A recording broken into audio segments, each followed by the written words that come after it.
Yo, guys. Welcome. This is gonna be another long one. This is a part two to the video that I put out last weekend about Blood Death Knight tanks and Classic Wrath, and we did a long discussion on that. I want to say it was about an hour and a half. That is posted on my YouTube channel. So if you haven't seen the first part of that video, definitely go watch that before you watch this. We talked a ton about Blood DK tanks. We went over a ton of information that day. And at the end of it, I felt like we covered everything. Then one day went by, and I realized, oh crap, I forgot to talk about this, forgot to talk about that, forgot to talk about this. Like, so many things came up that I realized I should have talked about while we had everyone together.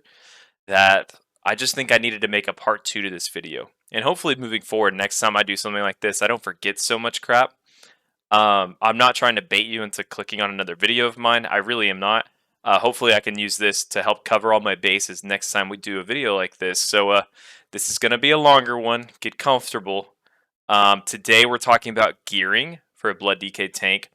Kind of what's your stat priority? What are the gems that you're putting in? And what are the enchants that you're going for? We're going to talk about your BiS lists. This actually says tier 7 to tier 9. We're actually going to talk about all the way to tier 10. Got a setup there. We're going to talk about your race choices for both Horde and Alliance. And of course, we're going to talk about your professions. So that's what we have on the agenda today. I really hope I'm not forgetting something. I'm sure that I am. I'm sure that I am. But this is going to be what I'm talking about today. We'll spend, I don't know, maybe 30, 45 minutes, maybe even an hour on it. So we'll take our time. Hopefully, I don't forget anything. And let's just jump right into it, man. So, first off, with gearing. So, gearing for a Blood Death Knight tank is really similar to a Druid. It's just we want as much stamina as possible. And why do we want so much stamina? Let's jump into the game here and just take a second to consider a Blood DK's full portfolio of their kit and like what is it that they're doing and why does stamina matter so much? Well, we get a ton of percent stamina increases. For one, our Runeforged weapon is always going to increase our stamina by 2%. If we're running a two-hander or if we're going dual wield, we're getting 2% from double Nerubian Carapace. So we love stacking stamina because we get super high EP value from it and super high effective HP from it. On top of that, we get percent stamina from being in our Frost Presence, increasing our stamina by 8%. On top of this, when we do things like Vampiric Blood, which temporarily increases the DK's health by 15%, and when we do things like, where's my rune tap? It's going to convert one blood rune into 10% of your maximum HP. Because there's just so much self-healing and so much stamina scaling in a DK, we stack as much stamina as possible. Additionally, we don't worry about other stats really, because DKs have all the threat in the world with their Icy Touch, like we talked about in our last video. So the main two things that we're going for is stamina. We like armor. Armor is actually really good for us, but mostly stamina. And second to stamina is going to be hit. And the only reason we like hit is because of Icy Touch. Icy Touch is considered a spell, and so it's going to fall under the spell hit category. And getting enough hit to cap out our Icy Touch is going to be a mountain of hit to climb, and we probably will likely never hit the right amount on any of our BiS lists. So the more hit that we get, the better, to a certain extent. Without sacrificing too much stamina, we just want to make sure that we're getting good pieces of hit here and there. That's it. The defense rating, we're going to easily hit defense cap. Parry, dodge, not a huge deal. We don't care too much about our avoidance. It's not a big deal. We will get that naturally through our gear. It's not something that we need to fish for, gym for, anything at all. We care about stamina, most importantly. Stamina stacking. And truthfully, it's like this with pretty much every tank in Wrath of the Lich King. You're going to be stacking just as much stamina as you possibly can. The kits that you have in Wrath are pretty good for threat, and there's nothing that you can genuinely do outside of maybe equipping like a super high DPS trinket, like a greatness card. There's nothing that you can genuinely do to increase your threat per second. Um, so we just go for beef. We want as much stamina as we can, and we're going to get a ton as a Death Knight tank. We're going to get an absolute amount, massive amount, and we'll be one of, if not the beefiest tanks in the game because of this. Now, um, gems and enchants. Let's talk about gems and enchants. So, for gems, we go with the austere Earthsiege Diamond in our meta. Love the austere. This is true for every single tank in the game. This is what we go with. It's 32 stamina plus 2% increased armor value from items. Requires 2 blue gems and 1 red gem. We meet this meta activation requirement by getting a purple gem with a couple different options. So we basically just run this and pure stamina. Legit, I'm not even kidding you. All stamina throughout literally every single thing. All stamina, solid Sky Sapphire or the epic version of the solid, just pure stamina all throughout. And what we do is we'll match just one red socket somewhere where we get a socket bonus of stamina and throw in a Guardian's Twilight Opal because getting the expertise is actually super good. We do like to have a healthy amount of expertise when we can. Uh, the expertise cap from hitting a boss in the front is actually 49, and so it's pretty unlikely that we're going to get there. If you find yourself over 30, then you don't really need any more expertise than that. That's kind of a lot already. So if you get a little bit over 30, technically speaking, if we're talking just in terms of avoidance, if we are comparing, let's say, the Defender's Twilight Opal, the 8 parry, 12 stamina one, or there's a dodge one, this one, the Regal Twilight Opal, the 8 dodge and 12 stamina, a lot of people will go one of these gems as their one purple gem. And this is actually not a good decision because technically speaking, you will get more avoidance from going where is it? The 8 agility and 12 stamina as your purple. So if you decided that you didn't want the expertise one, this is super, super minor. It's really not that big. But if you decided you didn't want the expertise gem and you really wanted to go for a avoidance one, don't go parry, don't go dodge. You're actually supposed to go agility. It technically gives you more. And plus agility is nice because agility gives us crit and it gives us armor. So it gives us way more stats than just a straight parry or dodge uh, purple. So that is my recommendation there. Another option would be going strength. This would be, I guess, if you wanted to get a little more threat. Strength is going to be pretty good for us. It gives us just straight attack power plus a little bit of parry, thanks to a passive that we have, like we talked about in the last video. So you could go strength. I've never seen anyone ever use a purple strength gem on a DK tank, and I rarely see people put the shifting Twilight Opal. My recommendation is pretty much always going to be Guardians unless you just have a stupid amount of expertise. Then I'd go shifting. As for enchants, we go for the 32 stamina and 20 defense enchants ahead. This is from your reputation with the Argent Crusade? The Argent Crusade, yes. Oof, there's so many Argents.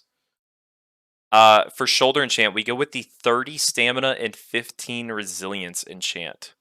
Now, this is a PvP um, enchant. It is, let's see. I'll find it here. I think I've passed it. Is a PvP enchant.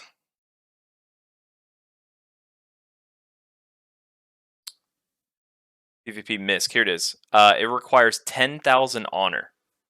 A greater inscription of the gladiator. Now it requires 10,000 honor. It's kind of it's not that much. It really isn't. In Wrath, 10,000 honor comes pretty quick. It kind of seems like a lot if you're looking at this from a classic TBC perspective. Honor is kind of Um, it's kind of a tough grind to grind out, but this is your best in slot shoulder enchant. Reason being because one, like I talked about before, we really like the stamina, and two, the resilience is actually pretty decent too because it helps us hit our defense cap. Now, defense cap in classic Wrath is kind of funny because it's not really a cap. It's more just like a defense minimum that you need in order to tank a boss without getting crit, and it's 540. Now, with this enchant, that actually lowers because the resilience counts as defense. It does the same purpose as defense rating does in terms of crit cap, avoiding crit cap. This will lower that to 537, I believe. 537 becomes your new cap, which is really, really easy. Thankfully, as Death Knights, we have it really, really easy. And Druids, of course, they don't even need to worry about it at all. But DKs, we get this sigil of the Unfaltering Knight, which increases our defense rating by 53 every time we Icy Touch.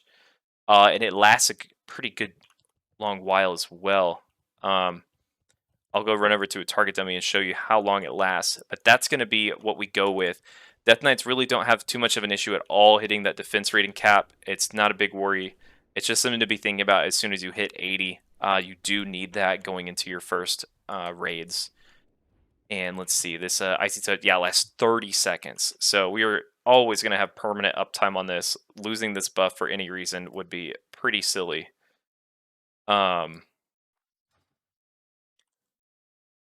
Let's see, back to other enchants. So for Cloak, I like to go with the 225 armor. I really like that enchant. However, there is another one that is pretty decent, and that is your Titan Weave, which gives you 16 defense rating. If you need the extra defense, this is a good one to go with.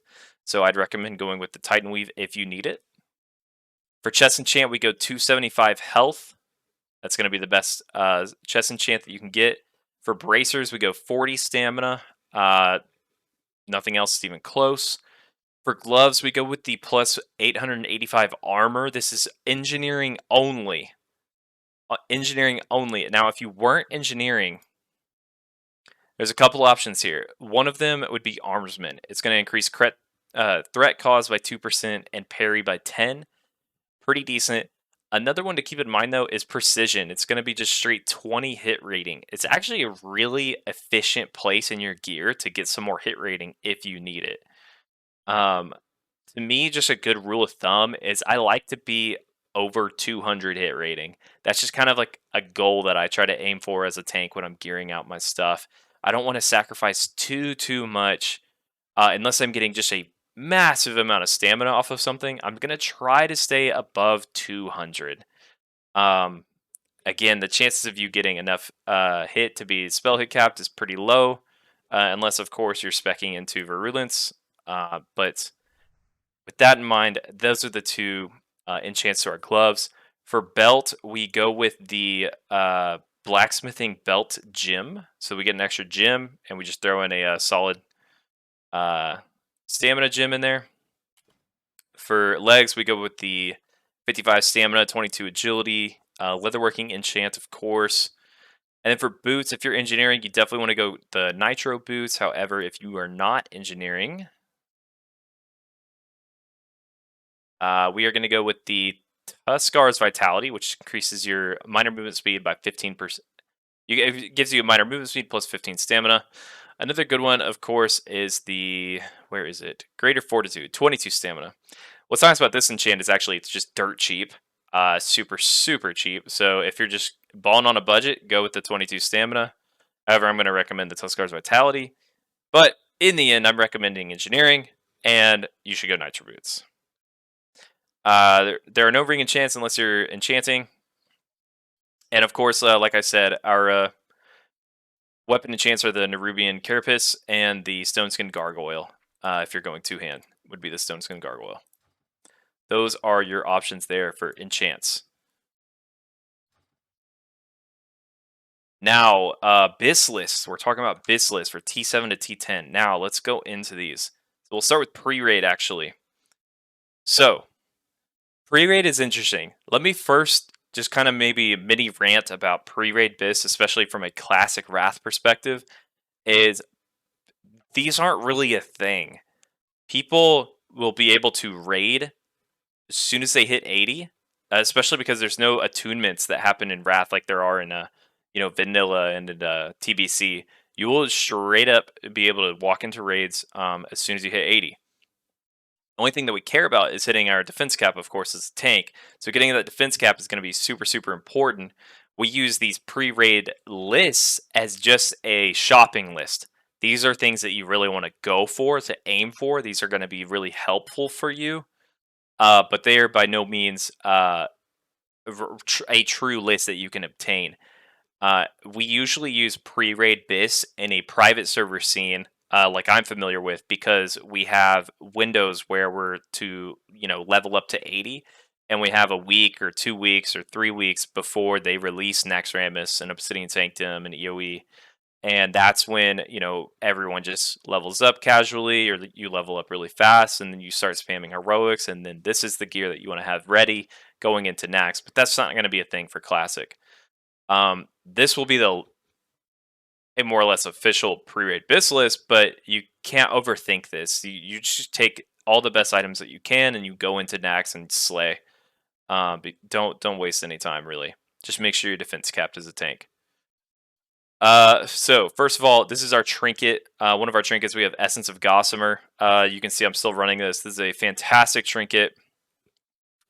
This would be a trinket that I would really wouldn't have too many complaints running this all the way into tier 9, so into phase 3 of Classic Wrath. That's how good this is.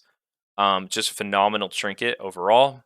It comes from Heroic and Shoulder Roof, so you can run this every single day until you get it. Your pre-raid gloves and chests are going to be the Heroes tier gloves. So this is the 10-man version. You get these from Emblem of Heroism. So you just get these from spamming Heroics, and eventually you'll have enough to purchase these. The gloves are super good because they give you some hit, plus a blue gem. And then the chest is just the best chest in the game until you get into the rating. Ring is going to come from DTK. This ring is actually dog shit, but it's the best we can get. It's got no defense rating on it at all. It's got some armor, which is cool. But for overall, like, this ring kind of sucks, but it's just the best that we can get. In this BiS list, I have a setup for a dual wield.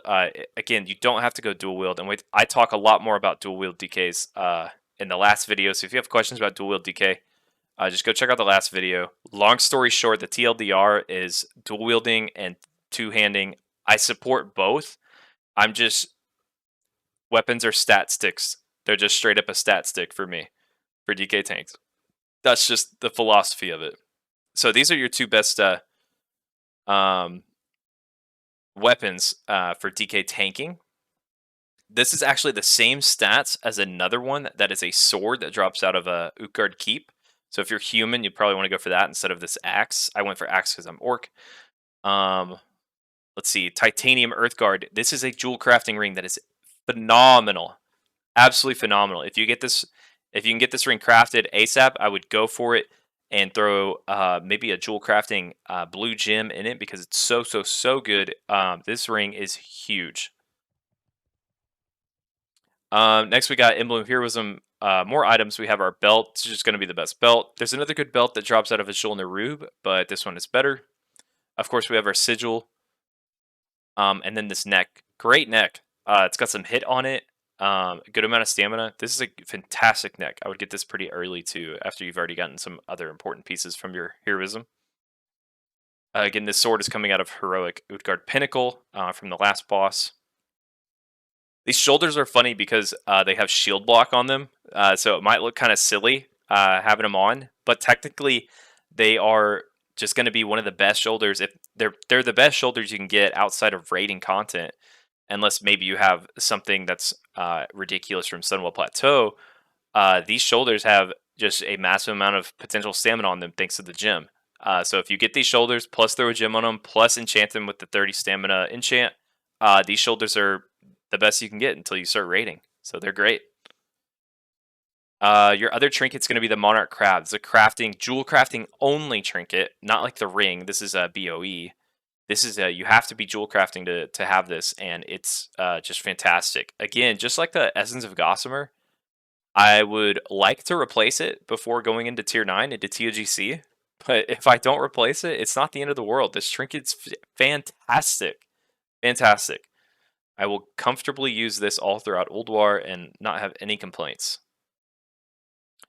Now head, your blacksmithing head, which is BOE, is incredible because of the way that the stats are distributed, where there's only strength, stamina, and defense. It actually has a stupidly high amount of stamina, like 162. Like you don't get a head with more stamina on it until you get into Ulduar. I don't even know if the tier head from Ulduar has more stamina than that. What? Yeah, no, the literally the tier 8 25-man head doesn't even have that much stamina. That's how much it has. It's crazy how much stamina is on this head.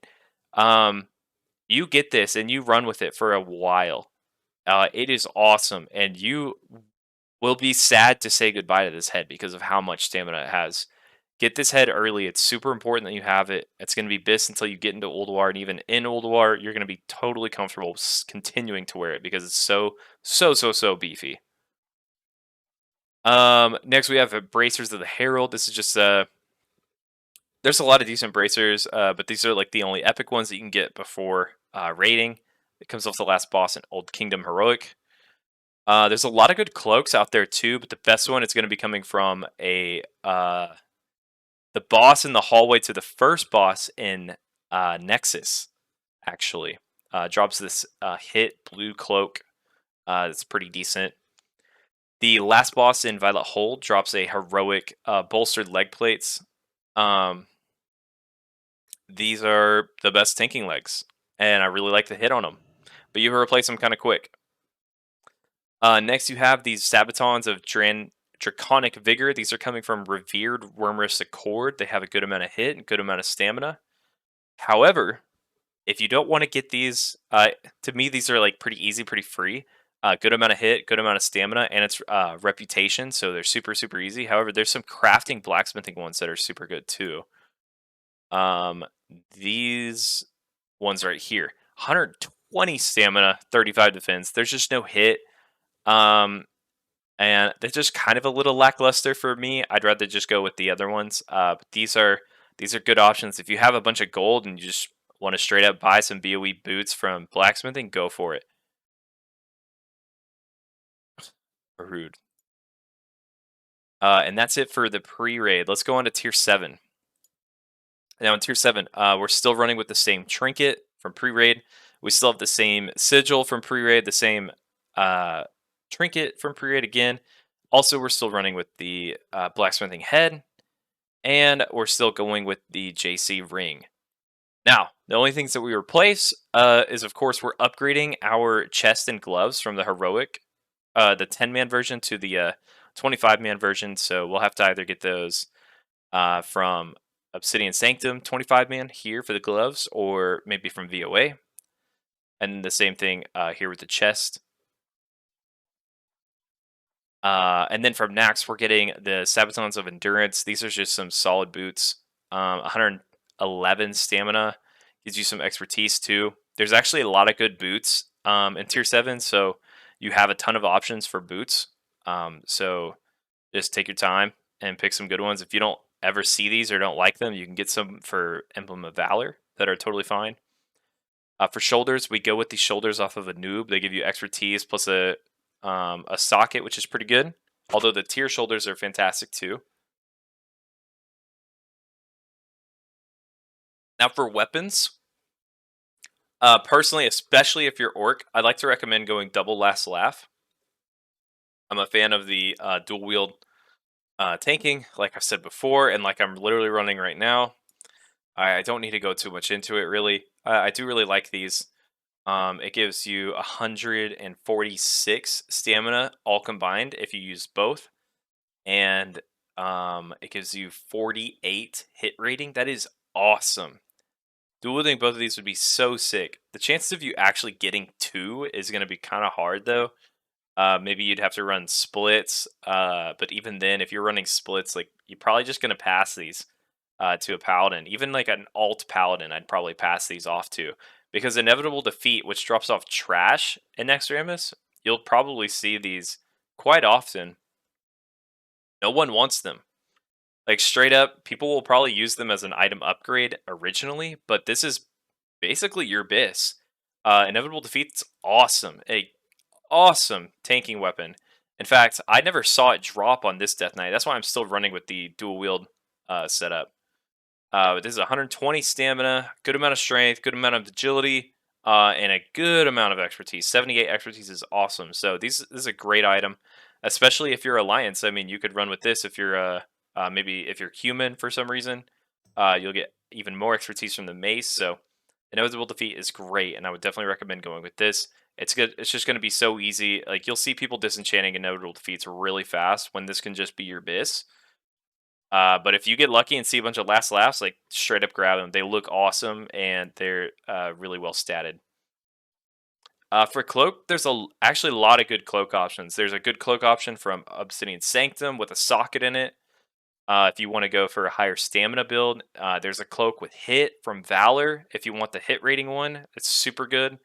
I think ultimately your BiS is going to be this one with the armor from Nexramus, dropping off of Hygen, 25 man. This one's really good. But you have options here. I wouldn't overthink the cloak situation. Bracers. These are your best bracers from Resuvius. Got a good socket on them. If you have a hard time seeing these drop, there are some hit bracers from Valor that are super good, and they're BOE. So if you just need to, you can just buy those. This is your best neck. Gonna come out of KT. It's got some plus armor on it. Super good. But you'll probably quickly replace it in Old War, so I wouldn't sweat too much getting this one to drop off KT. If you can't get it, there are other good necks in Tier 7, and either way, you're gonna replace it really quick. Now this belt coming off May Excellent is awesome, and there really isn't a good substitution for it. It's got hit on it, blue socket, tons of stamina available to you. This belt is super, super good, and you'll find that in Ulduar, you actually run into some hit issues. So having this belt and not having to worry about getting a lucky drop from other belts in Ulduar or spending conquests on it, this belt is amazing. If you really want to have like priority on this belt, every tank is going to want this. Your best legs are going to be the legs from Malygos and EOE 25. And of course, your best ring is going to be Signet of Impregnable Fortress. This is from Emblem of Valor. What's funny about this ring is I don't know why, but it has like double the amount of defense that it should. It just feels like the stat weights on this ring were just literally messed up because it has 56 defense rating. It's crazy. Like your prop paladins who actually have a hard time hitting that 540 defense cap will likely want to rush this ring because it is so highly valued on defense. So definitely want to go for this if you need it early for the defense. But anyway, it's still going to be your BiS. It's got hit, expertise, good amount of stamina, and of course a massive amount of defense. Okay, on to tier 8. Now for tier 8, we're going with our belt. It's going to be the best in slot. Is the crafting tanking belt. Super good. We can get 3 sockets out of this. We can throw our purple gem into the red socket there too. It's just really, really good. Our best in slot cloak is going to be from Firefighter 25 man. You have to do it on hard mode to get this. We'll talk about weapons real quick. So you could dual wield this weapon coming off the XT hard mode if you want to go with a dual wield setup. However, Old War is a really good time for you to go two-hand because of this one from 10-man Yogg hard mode. You get this hit rating two-hand mace with 2 sockets in it. Going to be a very juicy two-hand that I would definitely recommend. However, if you feel like going a dual wield spec or a dual wield setup, then I would recommend this one coming off XT 25-man hard mode. Your best sigil is going to be Sigil of Deflection. Your best shoulders are going to be this one off of XT. Just normal mode would drop these. It gives a good amount of hit. And like I said before, there are just some hit issues in this tier. So this is going to be a fantastic way for you to make up for those hit issues, giving you 43 hit. It's just the most efficient way to cover that lack of hit in this tier. Your best legs I have here as your Serenite plated leg guards from Kolagarn.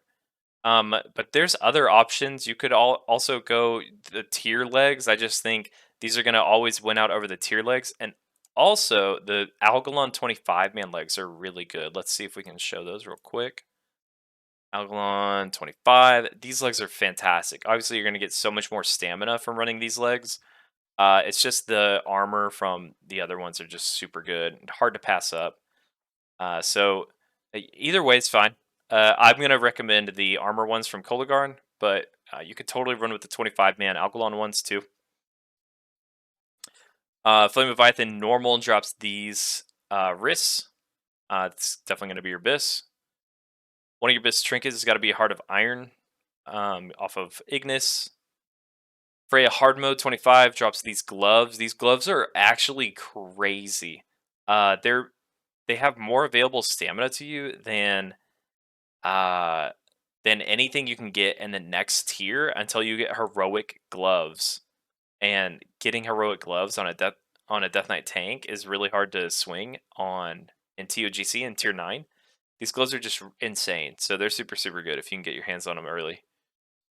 Fate's Clutch is also super, super good. You'll replace it pretty quick next tier because there's so many rings that you'll see drop, plus a BOE ring off of a noob normal 25 man. So you will kind of replace it quick, but this ring is just crazy kitted. Like it's so, so, so well itemized. A really good ring off of Thorm hard mode. This is your best neck. If you don't happen to get this neck decently early because it's coming off of Freya hard mode, which is a tough one. Same with the gloves. There's a hit neck that you can get with Conquest, or even maybe from the Valentine's Day event. So that's one alternative there for you. This is unfortunately your best ring, even though this ring actually kind of sucks. It does have armor on it, good amount of stamina, and a blue socket, which is good. We're gonna get a ton of stamina from it, but it literally has 0 defense, and we just don't need the expertise right now. So it's kind of poopy. If you wanted to keep running with the JC ring, I actually don't have it on this character. I would totally recommend just keep running with the JC ring, but you'll eventually want this. This trinket's coming out of a 10 man Yogg. Already talked about this weapon. These boots are awesome. There are other boots that are actually super comparable to these boots, which would be the blacksmithing crafted boots. But these drop off of Memoron hard mode, so firefighter 10 man. These are going to be super good. And then, of course, we're running a tier head and tier chest. What's nice is not only that these are your best in slot pieces, and we don't do it for a 2-piece set bonus because the 2-piece set bonus sucks. We don't care about that at all. They're just really, really good. Is we actually get these from Conquest. So if we can just save up the emblems, we don't need to take any tiers during Old War from our DPS. Like we can pass on all tier loot that drops and just use our Conquest emblems to purchase these two. So just really convenient that these happen to work out to be our best in slot pieces anyway. Moving on to tier 9, two best trinkets are going to be the two stamina trinkets coming from normal and heroic faction champs. Whew. In terms of weapons, let's talk about that for a second. I have 3 listed here. Now, I would say if you're Orc, you should probably go with this one, Justice Bringer, although it has a different name if you're Horde. But basically the armor pin acts off of faction champs. The only downside is a lot of classes want this. It's like BiS for pretty much every 2-hand class in the game. So there's a long line for you to get this as a DK tank. However, alternatively, this 2-hand mace that drops off of a noob heroic in 25 man, which is going to be a challenge for some guilds. This can also be your BiS, just giving expertise instead of armor pin. You don't really need the armor pin as a DK tank at all. It's basically useless to you. So getting the freaking huge amount of expertise here on this 2-hand mace is going to be a good option as well. Even more so if you're a human. But we'll talk about that more in the race channel or when we get to the race discussion. And if you're going to go for 2 one-handers, this is going to be your best one-hander. Although I think this is probably the worst tier for you to be running a dual wield as a tank. I just think the 2-hand weapons that are available to you at this point in the game, like you'll actually do like okay damage, nothing crazy. I would tend to lean more towards a two-hand setup in tier 9 and in tier 10. But look, if you're loving the dual wield setup, like this is going to be your best dual wielding weapon. So I'd go with this. But there's a lot of good options for dual wielding in this tier. This is going to be your best belt coming out of Faction Champs Heroic of again 25 man. These you'll actually go. So you go with the tier 9 4 piece, and it's it's not mandatory by any means. We don't do it for the set bonus, although the set bonus is nice. It decreases the cooldown on your Unbreakable Armor, your Vamp Blood, and Bone Shield by 10 seconds. So for a Blood DK, it's really just Vamp Blood. The 2 set is decreases cooldown on your Dark Command ability by 2 seconds, and increases damage done by Blood Strike and Hard Strike by 5%. So 2 pieces dog shit. We don't care about the 2 piece at all. The 4 piece is actually kind of nice, but it doesn't matter all that much. Like 10 seconds off your Vamp Blood isn't going to be a big deal. We don't really care a whole lot about set bonuses as a tank until we get to tier 10. So it's not important, but these are just really good items. Like straight up, like all 4 of these pieces in your shoulder, gloves, head, and chest are just really good. And they're really well itemized, especially in your head and in your shoulders. So I would always definitely run tier in your head and shoulders. You could replace gloves and chest with items from TOGC, but your head and shoulders are going to be places where you get a good amount of hit. So definitely go for the tier in your head and shoulders here. For neck, we're going to take the Twin Valk's neck and the Twin Valk boots. Twin Valk boots are basically mandatory, super good amount of hit. Then this ring from Valk's, and these bracers from Valk's as well. Now, there are some hit bracers from 10 man that are actually super solid. So if you wanted to pass these bracers and go for the 10 man ones, especially for maybe long term, that's totally fine too.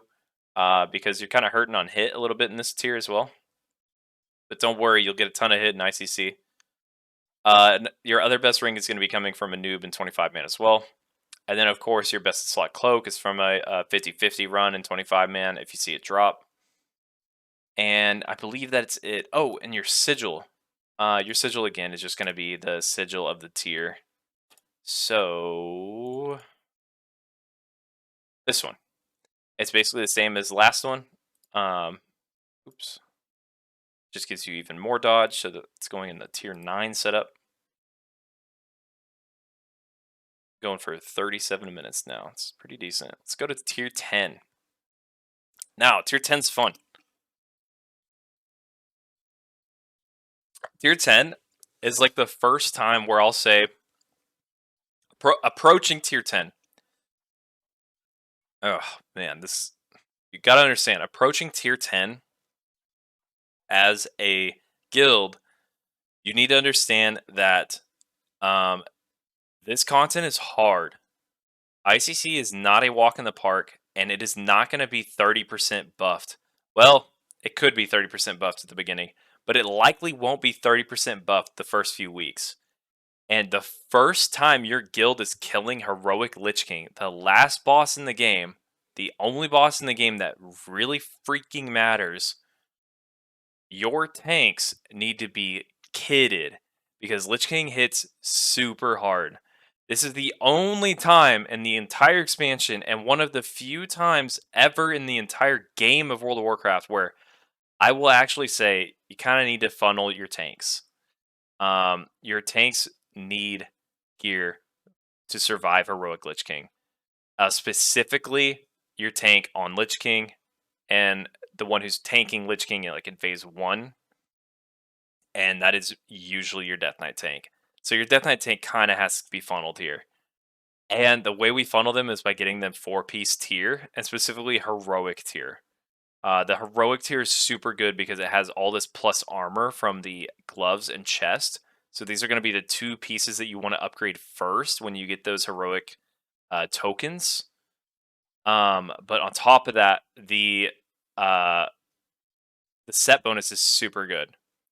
So we don't care so much about the damage done by death and decay by 20%, although that is super nice. It's super, super nice. Basically the equivalent of a D&D glyph. So we love that. But that's not what matters. What matters is when you activate Blood Tap, you gain 12% damage reduction from all attacks for 10 seconds. That means your Blood Tap is essentially becoming not just a part of your rotation for threat and for gameplay, but it becomes a part of your active mitigation gameplay. It adds a whole nother CD to an already vastly capable CD tank in a Death Knight. You get another really good, really, really good cooldown. So this is a really, really valuable set bonus that we just need to funnel our Death Knight tanks for. Maybe your guild wants to funnel a mage or they want to funnel someone else, but that's on the Vank token. But I'm telling you, you really want to funnel your Death Knight tank for Heroic Lich King, especially a 0% Heroic Lich King. In terms of 30% Heroic Lich King, like who the fuck cares at that point? People who farm 30% Heroic Lich King are on a whole nother level mentally. So that's what we care about. First Heroic Lich King kill, not farming it. First one, we want our DK tanks getting 4-piece tiers ASAP, plus especially the gloves and chest. Now, your best sigil is going to be the one from Emblem of Frost. It's basically the same as all the other sigils in the game, it's just giving you more dodge.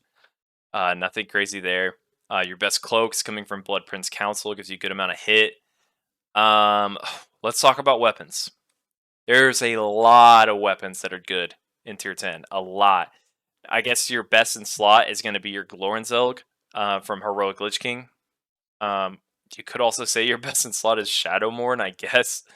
There's not going to be any DK tanks with Shadowmourne unless, of course, it's your off spec and you're unholy or something. But that's not really a consideration. But there's a ton, not only just from 25 mana, but from 10 mana as well. So there's a lot of really good two-handers out there. So let your warriors, your rats, and your other two-handers get the weapons that they want. Take the scraps from that and get a good two-hander on you. There's tons of them out there in tier 10 and in ICC. So we're not in any rush to get a good two-hander. If you wanted to run dual wield one-handers, you totally can. And there's going to be a lot out there, and not a lot of competition for those either. But two-hand is just going to probably end up being the most efficient way for you to get the max amount of stamina going into your first Heroic Lich King kill. Dreamwalker drops our best ring. This ring's super, super good, giving us stamina, giving us armor in his socket. Your best off piece is going to be the head from Lady Death Whisper. It just gives us fat amount of hit, and a really good red socket, giving us a socket bonus of 12, actually, so we can throw our purple here. Best bracer is going to be from Marigar. Best neck is going to be from Rotface.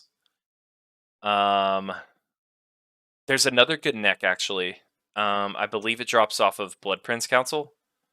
It could be Blood Queen Lanithil. But this neck has hit on it, so if you want to get that other neck, that one's totally fine. They're both super good. I like this one better because we have enough hit from other places in our setup where we can go with this armor one and stamina one. This is our best belt coming off of Festergut. Then we have the Exalted Ashen Verdict ring. This one's just super good, especially for that proc. They're giving us 2400 armor for 10 seconds. We'll have to talk about trinkets in a second. Your best in slot feet are actually going to be from 10-man ICC, coming off of Sindragosa.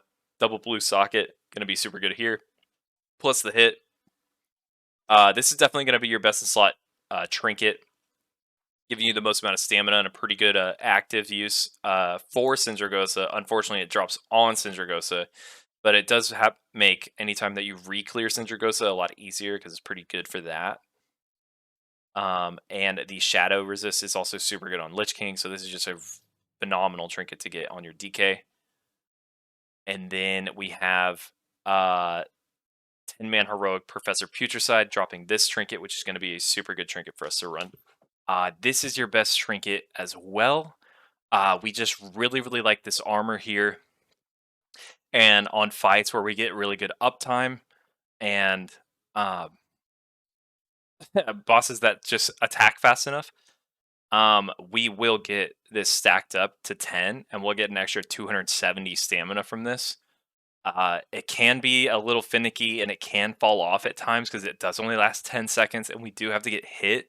So if we have too much avoidance, sometimes this can be a bit of a finicky trinket to work with, but typically you're going to have a 10 stack running most of the time, especially for a fight like Lich King, and that's what matters. That's what really matters here. Um, that's it for the BiS list. Let's see. Let's talk next about race choice. Now, for DK tanks, let's see how I can pull this up. Essentially,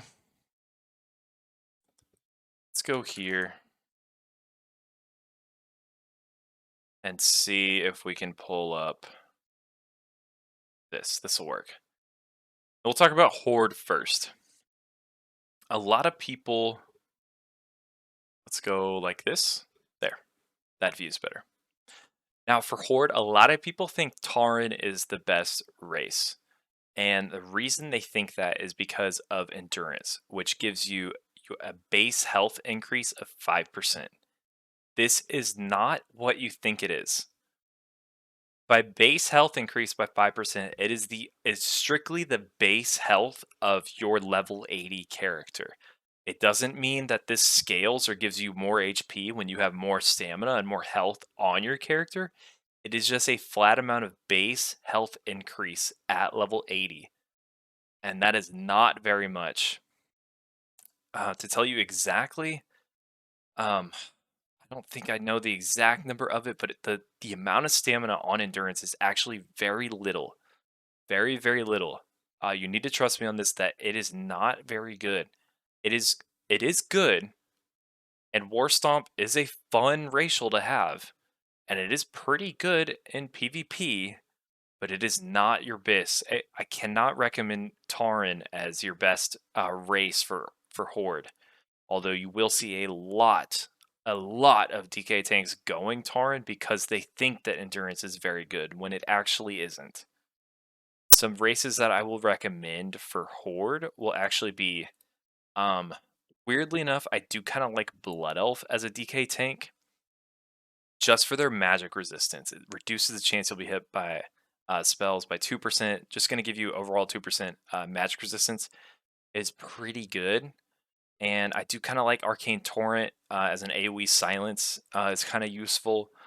Um, they're kind of lackluster. There's not a whole lot going on with the Blood Elf that I love. I do like them better than Tauren for their magic resist because a lot of fights that you want a Death Knight tank for, you want them because they're resistant to magic really well with things like AMS. Um, so we like DKs for that reason, and Blood Elf just kind of plays along with that really well. But they're not going to be my recommendation either. Instead, I'm actually going to recommend Orc as your best tank for Horde. The reason being is there's a lot of good axes, like we talked about in the BiS list section. There's a lot of good axes that you'll use, so you'll get a good amount of expertise there. Plus Blood Fury. Unlike what we're probably used to with Classic or Classic TBC, Blood Fury has a Mortal Strike effect that it gives you.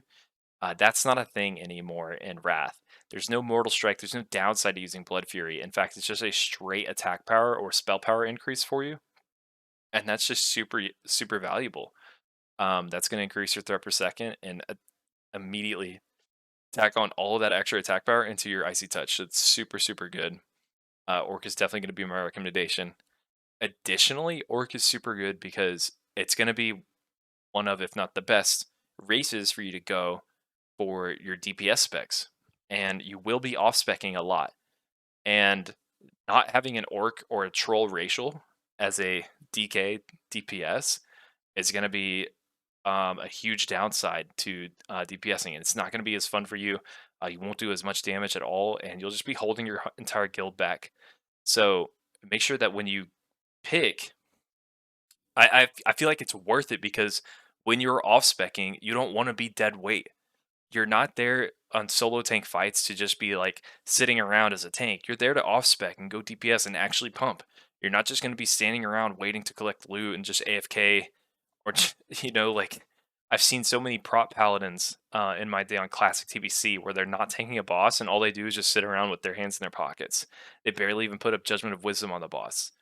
It's pathetic, and I don't want that to be the case for you. Like, pick a good racial because when you do go DPSing, I hope that you're actually pumping when you're off specking as a DK. So Orc is going to be fantastic, and my number one recommendation is a DK tank for Horde. Now for Alliance, let's talk about a couple. Anything but Gnome is pretty much good. A Gnome doesn't give us anything. Kind of go in order. Um, like this, we'll start with Dwarf. The only reason you'd go Dwarf is for Stone Form. This is pretty good. Basically just increasing your armor by 10%. You can also remove disease and bleed effects, although I think the only time this ever is useful is on Gormok the Impaler in TOGC, the first boss of Northern Beast. So that's the only time you'd ever use this too. That's it. It's an okay CD. It's actually not terrible, but it's not crazy. The frost resistance is kind of nice too, but eh. And then you get mage specialization, sure. So dwarf is decent. Dwarf is decent. It's not my favorite though. Another one would be human. Similar to dwarf, you get the mace specialization, but you also get sword specialization. You also get every man for himself, which is just a racial PvP trinket. And then increased reputation gains. I mean, human's okay. The nice part about human is it's probably, if not the best, yeah, it's definitely the best. DPS spec or DPS race for you to go. So for when you're playing Unholy or Frost, this is going to be a good choice to have to be human. So I will recommend human as a really good choice for a DK in general. However, it's still not my preferred choice for a DK tank. And lastly, let's just talk about Night Elves real quick, because some people do think that Night Elf is pretty decent. Strictly just for quickness, reduces the chance that melee and ranged attackers will hit you by 2%. Actually pretty solid. And it gives you some nature resistance. That's basically it. I mean, the 2% is pretty decent. It's a good amount of avoidance actually, but it's not enough to like really matter. What really matters is the Draenei hit. What we care about is heroic presence. Giving your whole entire party 1% hit is basically the equivalent of 5% hit by picking the race Draenei. It's not 5% for you, it's a 5% effective value of hit. Every time you're in a 10 or 25 man, you're giving that much extra hit to your raid, which is just really tough to beat. On top of that, you get a pretty good amount of shadow resistance from this passive, reducing the chance you'll be hit by shadow spells by 2%. We're going to be pretty decent on Lich King. Gifts of the Naru is pretty much useless. But Draenei is going to be my number one recommendation for a DK tank. It's just somebody needs to be bringing hit percent for your alliance groups. And so you basically want 5 Draenei in your raid. And the best choices are going to be your tanks. And then a couple DPS after that, like a Hunter and probably Holy Paladins. Those are probably your best choices for that. Or Shadow Priests even. Let's see.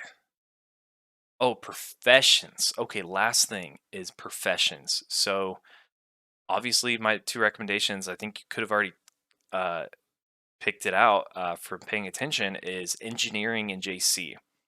JC is kind of our non-negotiable. The JC is just too good for the amount of stamina that you get from Dragon Size. And also the Monarch Crab is just fantastic too. Let me show you this to even convince you further. Crafting with JC, especially in phase 1, let's say that you were super unlucky with getting the Essence of Gossamer to drop, you can craft yourself a Ruby Hair, which is 62 stamina plus 2 slots.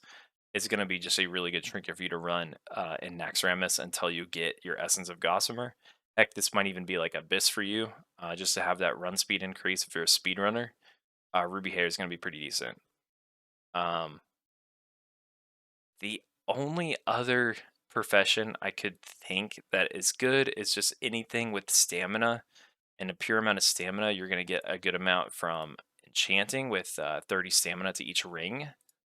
But the most amount you'd be getting is from leatherworking, which is from the fur lining stamina, which increases your stamina by 102. So basically, compared that to my 40 stamina, this is giving me 62 extra stamina versus like enchanting, which is giving me only 60. The same would be true for like mining. Mining gives you a passive 60 stamina.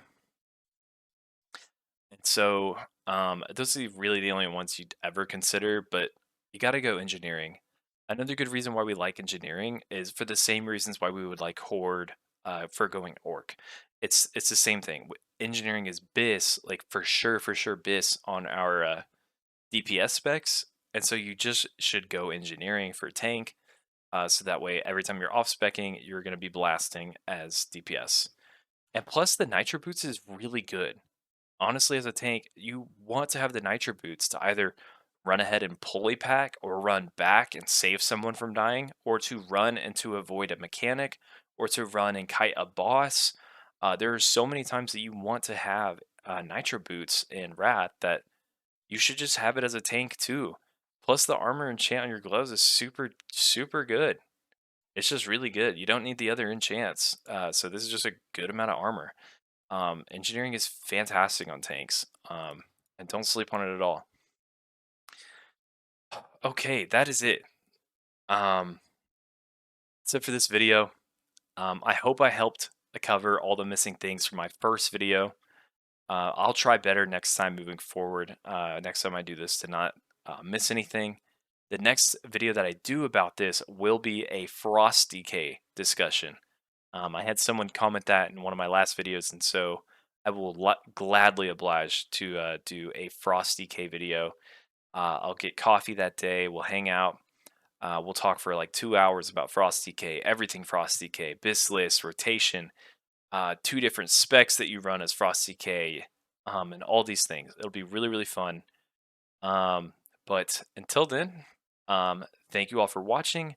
If you have any questions, feel free to just comment them down below, or any suggestions or things that you want to see me do, like any other discussion based videos you want me to do, just comment it all down below. Thanks, guys, and peace.